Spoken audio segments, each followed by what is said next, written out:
Today, I want to talk about belief and why belief is so important and integral to all of you. I know a lot of people watching this video want to achieve something and want to become greater than they are right now. Want to, have an accolade to themselves, or they just have a goal that they haven't quite achieved yet and they're working towards it. But with every goal that you're going to achieve, it's futile without having some sort of belief within you. Having a belief that you can actually go and do that thing. You know what I mean? Knowing within yourself that you are powerful enough to go after that thing. You have the resources within yourself to go and do that thing. You're not limited. The world doesn't limit you. You limit yourself, your mind, your soul, and your spirit. Those are the things that will limit you. Not anything that's external. They only limit you as much as you let them limit you. That's what you need to understand. When it comes to belief and even wanting to do something, the feelings of inferiority are needed in order to even have that intention to go after something. It's with everyone. No one is born thinking they've got it all figured out. And even your favorite athlete, your favorite artist, your favorite musician, they're always going for something. No one who is as successful as you think ever feels fully complete. There's always a hole missing. There's always a feeling of, I can do more, I can do better. And that is what's known as a feeling of inferiority, where you know that even though you've done something that's great, you've achieved something, you can still go and do more. And even if you haven't achieved anything, that feeling of inferiority is greater than what would be if you have achieved something. You know what I'm saying? It's like a hedonic treadmill. A hedonic treadmill is when you achieve something. It makes you happy. For example, I'll post a YouTube video. It'll get a certain amount of views. Next time I post a YouTube video and it gets that amount of views, it's good, but it didn't hit the same as the first time because I'm expecting to do better. It's like progress. That's why it's called a treadmill, hedonic treadmill. It's a first. It's a feeling that, okay, we've done this already. Now we need to go to the next step. So that's where that feeling of inferiority comes from, even though you know you've achieved something within yourself. This feeling is important. Normally people think that feeling inferior and feeling less than is a negative thing all the time. I'm here to tell you it's not. And you should hone into that energy with all that you got. Do not hide away from that energy and do not cower towards it. Do not let it take control of you and possess you as a person. You need to be able to control it and seek vengeance from it, thirst from it, to achieve something greater. And it's natural. One thing you need to know is innate to feel inferior.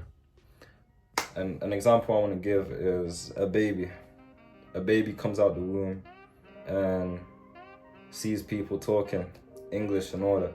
A toddler, I'll say a toddler, not a baby. But he sees people talking English. And that want to be involved in the conversation is what makes babies observe people and, learn the language that they're surrounded by in their environment inherently. This is innate within us as humans. For survival, we want to become better. We want to adapt. We want to have better resources and skills within each other. We want to get better. It's innate. So what you need to realize is that feeling of inferiority isn't your enemy. It's something that's within you and it's not going away. You can lie to yourself and say, nah, I don't feel inferior. But there'll come a time where you do. And you can either ignore it or challenge it. Challenge that inferiority with belief within yourself that you can conquer it. An example I can give within myself is, studies. I was never good with my studies and I always looked at the next guy as getting better grades. So much to the point where sometimes I'd even cheat and go to look at a person's book and write their answers just so I can, get the same mark as the next guy. But that was only because I felt inferior and I didn't believe in myself that I could put the work in. What we need to do is have that feeling of inferiority and combine it with a belief that we can do something and become greater. You know what I'm saying? And with that, that goes into my next topic. The difference, what you need to separate. What's gonna end a lot of you is mixing feelings of inferiority with an inferiority complex. Now the difference with that is an inferiority complex is you making excuses for yourself.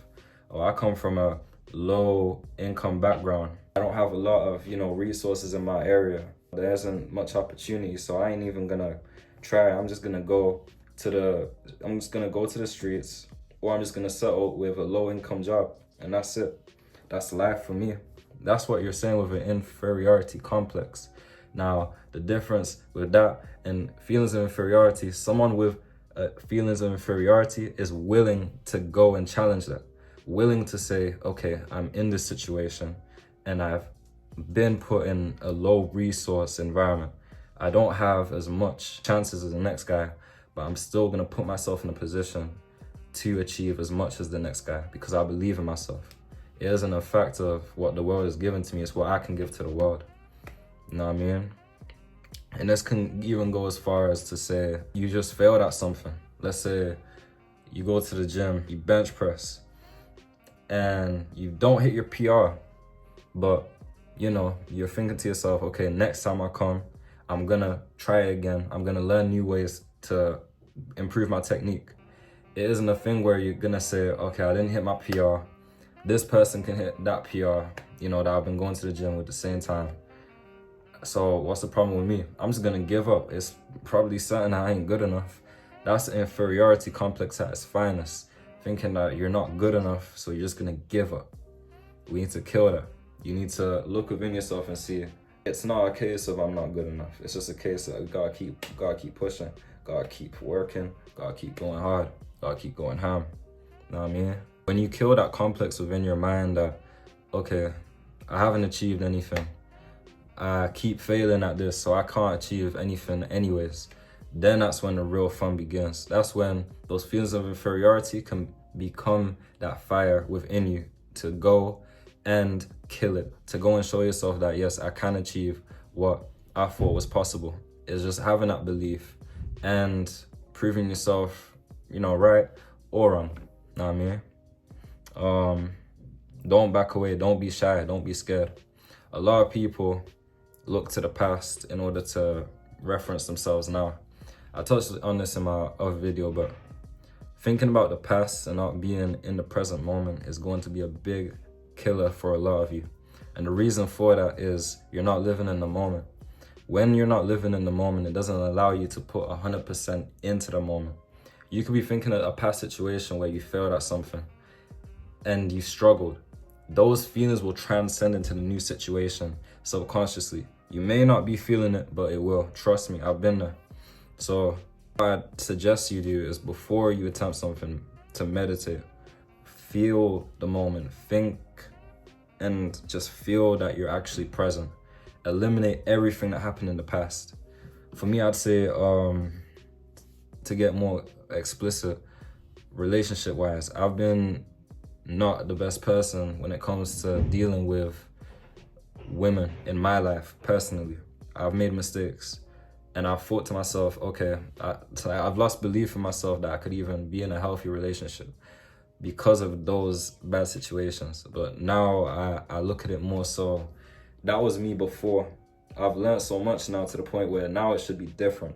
Now I shouldn't have the same results as it was before. So I don't even reference those past situations anymore, those past scenarios, because I'm a whole different person. And it's the courage to say that.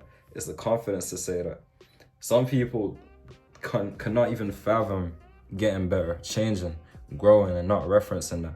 But with growing and killing, destroying all those fears that you had in your head, that's when you see the real growth. That's when you see the belief come into play.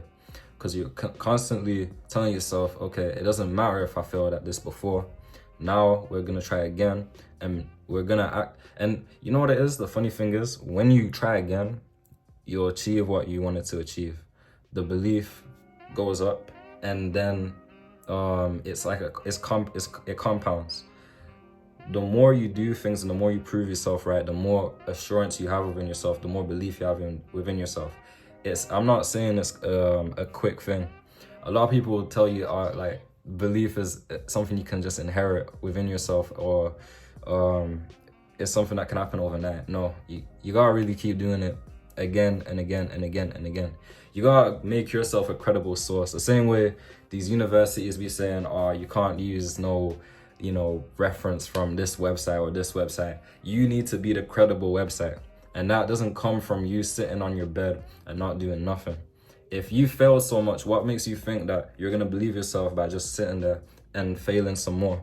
You gotta get your ass up, go do something in order to have trust within yourself and belief within yourself. It doesn't matter how many times you fail, because at some point, stuff's gonna nudge, because you're gonna learn and you're gonna be conscious and thorough about it. Know what I mean? That's it. That's the whole point of believing. That's the whole structure of believing. Showing yourself, proving to yourself. You are your biggest doubter and supporter at the same time. But you believe that. You're your biggest supporter and doubter at the same time. Your soul holds you accountable. So in that aspect, showing yourself constantly and not getting comfortable is important. Very important. And that's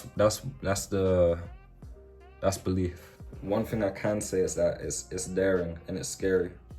A lot of people that don't believe in you will sink into your head. For example, you could be your family. I've had situations where I've told family members that I want to start a business, for example, and they've looked at me and said, hold back on that. You should go and do this instead. Get a normal 9-to-5 for a few years, and then when you get older, start a business. I don't take offense to it. Family are gonna tell you what they need to tell you at the end of the day. I don't hold it against no family or friends that try and point me to a safer direction. But that ain't for me. And the reason that isn't for me is because I believe in myself so much. I believe in my vision, and I have the path laid out. The belief comes with a plan too. Once you have that belief within yourself, it's time to plan a strategy in order to achieve your goal. Because without planning, it's just a pipe dream at the end of the day. And once you start planning, that confidence comes with belief too. Because it's not just me saying, oh, I believe I can do this, but it's saying, I believe I can do this, and this is how I'm going to do it as well. That's when the confidence really wraps around it, and no one can really tell you nothing. Not your family, not your friends, no one. You know what I mean? Because it's literally like, let's say a teacher gives you a math problem. There's a formula to answering the math problem, so you have complete confidence. The only times you don't really have confidence is when there's not really a formula there. Because you're like, okay, how am I supposed to do this? Once you give yourself the formula, it's just taking action. And that's a whole separate topic. Taking action is a whole separate topic. Because that comes with really killing fear exponentially. Touching back on the family thing though, yeah, I've had family telling me that you shouldn't start a business, or you shouldn't go and do this, you should, retain that. But because I have that pathway and I have that, belief within that path, and I'm going to do these things, it's so clear to me. It's so clear. I can see the vision so clearly. I don't wait for other people's validation. I wait for myself. Because at the end of the day, as long as I got myself, as long as I believe in myself, I'm good. Even if I fail, I'm gonna keep going, because I know that failure, that's part of the process. You know what I mean? You gotta be realistic at the same time. And you gotta love the process too. Real shit. I didn't always believe in myself, and I'd say a lot of that just stemmed from waiting for other people to believe in me and have confidence within me, seeking validation. It's not easy to really take away from that. The only reason I took away from that is because I showed myself I don't need people's validation time and time again. I showed myself that, like, as sad as it sounds, like, people really don't mean nothing when it comes to that. Someone could really say to you, oh yeah, I believe in you. You don't know if they mean it. You only know if you mean it inside. And for me as well, I come from a single mom.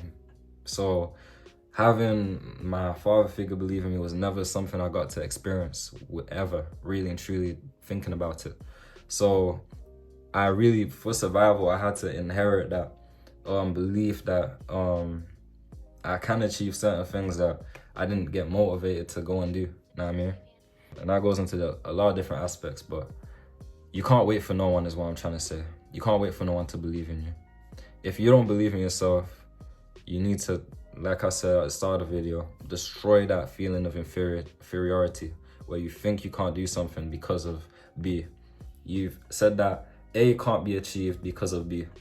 Destroy that. Destroy that now. And it's not even a case of being delusional. It's a case of you rearranging that formula. Rearranging that whole formula, that whole saying. By following the steps that I've laid out. It's important. It's very important. I know a lot of you are lying to yourselves when you say that, you know, you're satisfied with whatever you got going on right now. Going to the next level requires you to believe in yourself. Forget what you've been doing for the past years. Forget if you've been moving a certain way. You're gonna change that, and you're gonna change that through believing. And if it helps, I believe in you because I've done it, and I'm no better than any of you. Trust me. I've been worse, and I've still got a lot of things to do. Yeah. Tired. To whoever finds this, you was meant to find it. Know what I mean? Because, you know, I just started my YouTube, so if you clicked on this and you found this, it was meant for you, bro. Or sis, or auntie or uncle. Whatever you want to do not look at reference. Look at yourself. Look at yourself and tell yourself you can do it. Because you've had yourself along for the ride this long. There ain't nothing you can't do. Find a plan. Plan out your steps. And have thoroughness in your mind. Okay? And for anyone asking, with education, I just got a 2-1 in my last assignment. And that wasn't from me copying anyone. That was from me telling myself that I can achieve that by putting in the hours and putting in the work to back that up. Peace.